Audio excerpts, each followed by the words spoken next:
Welcome to Zimmerman Podcast, episode 52. Today, I'm sharing my top 6 hacks for keeping my house in order. As a mom of 3 young kids who also works from home, keeping my house tidy and functioning smoothly helps me stay productive and sane. And as I'm recording this episode, we're in the middle of the COVID-19 quarantine. And if you're anything like me, it takes some creative organizing to keep everyone healthy and happy and home without stepping all over each other every day. I hope these tips are helpful to you. Some might not be for everyone, and that's totally fine. As always, I only share what I know. These are things that work for me. So maybe something in here will work for you too. All right, you ready? Let's do it.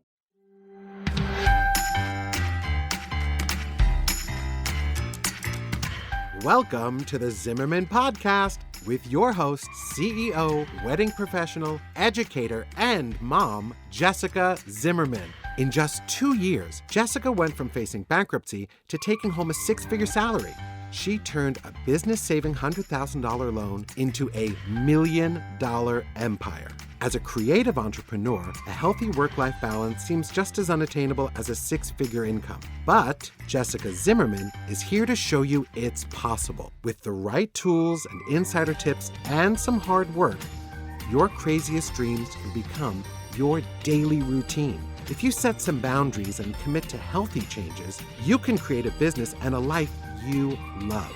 So let's make your business work for you. Number 1, my first tip is to have a backstock of all your most used home items.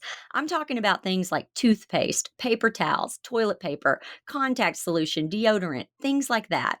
My first job out of college was in retail at a kitchen store, and we constantly had a backstock of items that were ready to restock the main floor. We would reorder products not when the items on the floor went out of stock, but when the backstock was empty. That way, we didn't feel panicky. We didn't have to pay extra for expedited shipping, nothing like that. We knew what we needed before we had a desperate need. Ever since then, I've implemented the same strategy at home. So when COVID-19 hit, we could have survived with the toilet paper and deodorant we had in the house for a few months before we'd feel panicked. It just relieves some low-level stress or last-minute store trips that might cause you to adjust your schedule. Now, it can be expensive to first create a backstock of items, so one thing you could do is make a list of your top 12 most necessary items, the items you're going to need every day, every month for years. Then each month of the next year, double or triple up on just one of those top 12 items. Each month, choose a new item. By the end of the year, you'll have built up a nice backstock supply. Now, some items you can stock more than others. For example, it's a lot easier to store 5 tubes of toothpaste than 5 packages of paper towels, so your backstock amount may vary. I also have some items that are on a monthly delivery subscription, like Amazon Prime. I don't have to keep as deep a backstock because I'm going to get that delivery every month. But I still want the new item that gets delivered to be replacing a backstocked item. I'm never left rationing my toothpaste until, the 12th of the month when my new order will come in. Give it a try. Take that stress out of your life and try to create yourself a little backstock. Number 2, create some physical work-life separation. If you want some work-life boundaries, it helps to have some work-life physical boundaries too. I used to have a studio downtown, and I'd take my kids to school, drop them off, and then I'd go to work and be work Jess. When I shut my computer at the end of the day to go pick them up, I knew I was leaving work Jess behind.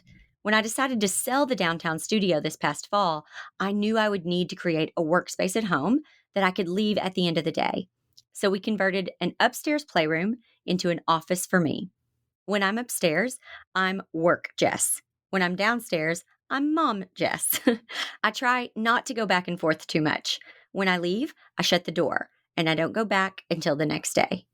Even within my office, I have a little window area where I have a comfy chair, a little table, and my morning routine items like a candle, some incense, my Bible, and my morning devotional.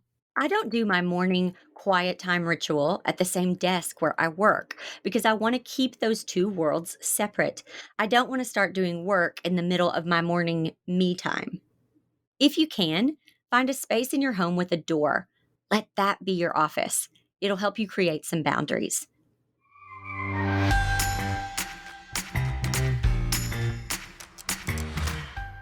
Would you pay $1 a day for more energy, focus, and drive? That's what I get with Beekeepers Naturals bee powered superfood honey. Every day, I take a spoonful of their bee powered honey, and every night, I go to bed after my kids, which is saying a lot.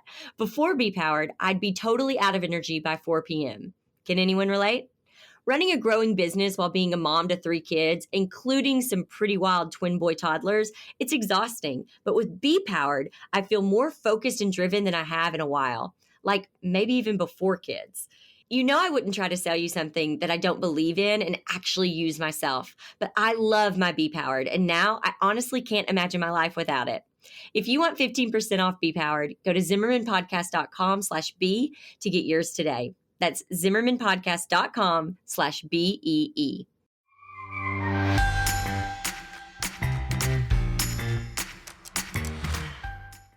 Tip number 3.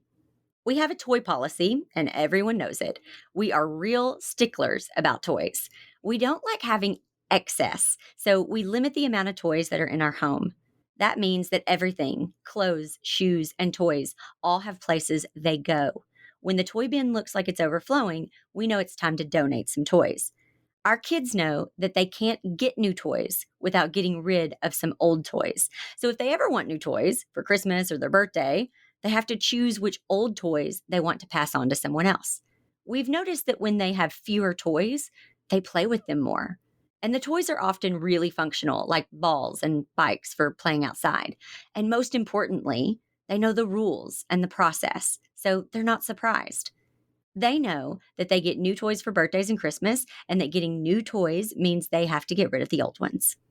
For a mom who can't stand clutter, this toy tip keeps me sane and my house clean. Number 4, one of my favorite and one of the easiest hacks for a tidy house is color coordination. Now, I have little kids. Stella is 6, Perry and Zeke are 4. I'm pretty sure this hack wouldn't work if they were teenagers, but I'm going to keep this going as long as I can because it's so helpful. I'm pretty sure I started color coordinating as soon as my twin boys were born, just to help me keep things simple. Soon after the boys were born, I noticed nearly everything came in 3 color options: pink, blue, and green. Here's how it works: each kid has a color, and basically everything that child has that the other children also have is in their color. Stella is pink. Her cup is pink. Her tablet cover is pink. Her backpack is pink. Her toothbrush is pink. Her luggage is even pink. We never have arguments about whose cup is whose or which suitcase is which because everyone knows what their color is. This also helps the kids be independent. We have silicone sandwich bags that we use to store snacks for hikes or whatever, and each kid gets to fill their own snack bag without me having to really direct them to do so. They know what their color is, and they have the freedom to get what they need. It also limits the amount of stuff we need to have. I never had 8 million sippy cups pouring out of my cabinets because each kid only needs one, maybe two if one is in the dishwasher. And just in case you're wondering, Zeke is blue and Perry is green. Number 5. About 5 years ago, Brian and I decided to outsource our home cleaning. At first, we just couldn't do it. We felt so ridiculous. I mean, we could take one day a week to clean our house, right? But when I started applying my business brain to our home, I realized that we could spend all Saturday cleaning, or I could pay someone $125 twice a month for a deep cleaning, and we'd have that time to do whatever we wanted. 5 years ago, Stella was just 1 year old. Brian and I worked all week, and we wanted to spend our weekend with her, not with a bucket of cleaning supplies. Time is the most limited resource we have. It means way more to me than money. A free Saturday to me is worth $125 any day.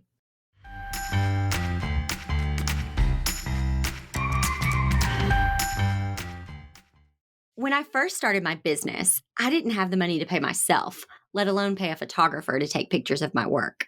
But let's be honest, the world we live in is so visual that if you don't have good photos, it's almost impossible to connect to clients. To save money, I would photograph my work with my phone and then spend hours editing to give them that bright professional look. I still like saving money, but more than that, I like saving time. That's why I've created my signature mobile presets to bright, clean, professional photos every time. For the first time ever, these presets are available to you.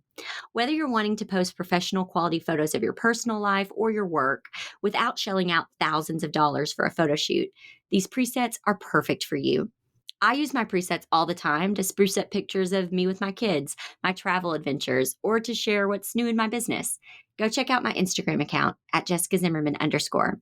You'll see professional photos and my own edited iPhone pictures, both bright and clean. It's hard to tell the difference.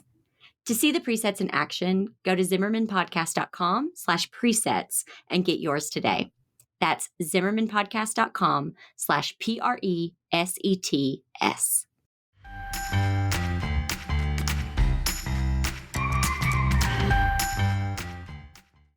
Number 6, packing cubes. I love packing cubes. They're those plastic little zip-up cubes that you can use to pack your clothes neatly when you're traveling, but I use them all the time in my home. Traveling is my favorite thing to do with my family, and I travel a lot for work, so here's my little hack for you if you're also a traveler. Instead of getting dresser drawer dividers, unzip the packing cube and use that as a drawer divider. Then, when you do need to pack up for a trip, you just pull out the cube, zip it up, and stow it in your suitcase. I can pack for a trip in about 5 minutes, and when I'm not traveling, my drawers stay neat and tidy. I love it. So there you have it, my top 6 hacks for keeping a tidy home. I don't like keeping a tidy home because I'm a real stickler for being neat, but honestly, I live a very full life, as I know you do too.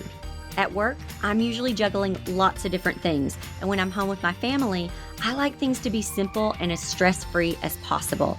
Especially in a season where lots of us are home and our routines look different, it's great to create some margin and simplify what we can to make being together better.